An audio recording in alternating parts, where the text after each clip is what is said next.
বন্ধুরা, তোমরা যারা স্টার জলসার নতুন সিরিয়ালের জন্য অপেক্ষা করে আছো তাদের জন্য এই ভিডিওতে রয়েছে একটা খুশির খবর।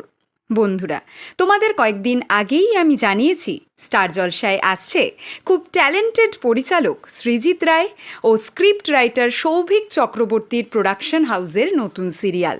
এই সিরিয়ালের লুকসেট অলমোস্ট কমপ্লিট।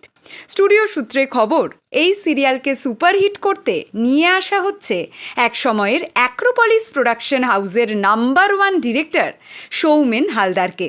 হ্যাঁ বন্ধুরা, মিলন তিথি, বকুল কথা, গাঁটছড়া, মন ফাগুন, কমলা ও শ্রীমান পৃথ্বীরাজ এবং শুভ বিবাহর মতো সুপারহিট সিরিয়াল দর্শকদের উপহার দেবার পর আবার সৌমেন হালদারকে পরিচালক হিসাবে দেখা যাবে সৃজিত রায়ের প্রোডাকশন হাউসের স্টার জলসার নতুন সিরিয়ালে।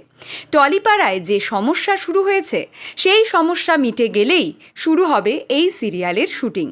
বন্ধুরা, অনেক দিন ধরে লুকসেটের পর কনফার্ম হলো জি বাংলার নতুন সিরিয়ালের নায়িকা। জনপ্রিয় একজন অভিনেত্রী অনেক বছর পর আবার নতুন সিরিয়ালে ফিরছে নায়িকার চরিত্রে।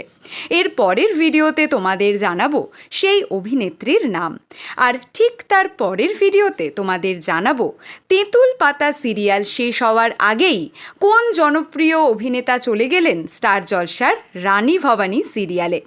বাংলা সিরিয়ালের সমস্ত এক্সক্লুসিভ আপডেট সবার আগে পেতে এক্ষুনি সাবস্ক্রাইব করো আমাদের Tollywood hot news YouTube channel, আর ফলো করো আমাদের Tollywood hot news Facebook page.